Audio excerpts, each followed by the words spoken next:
Lainlah muka Cahaya sekarang makin cantik.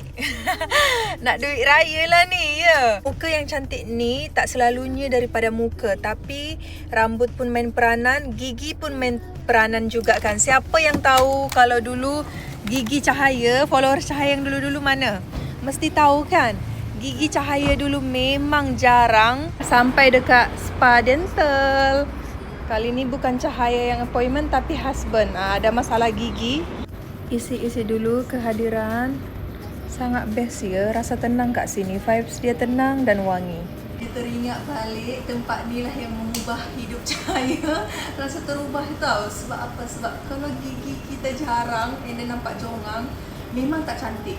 Sekarang ni Cahaya datang balik rasa macam happy, faham tak? Sebab ini bermulanya Cahaya keluar je daripada pintu.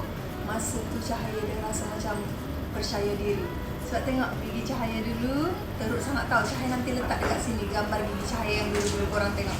Yang ni, yang Cahaya punya ni ceramic fillers tau.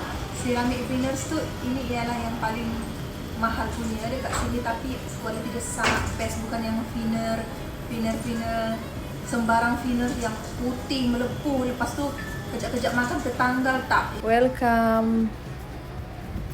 Dekat sinilah 2 tahun lepas saya juga takut tapi tak sakit. Finally, selepas 2 tahun.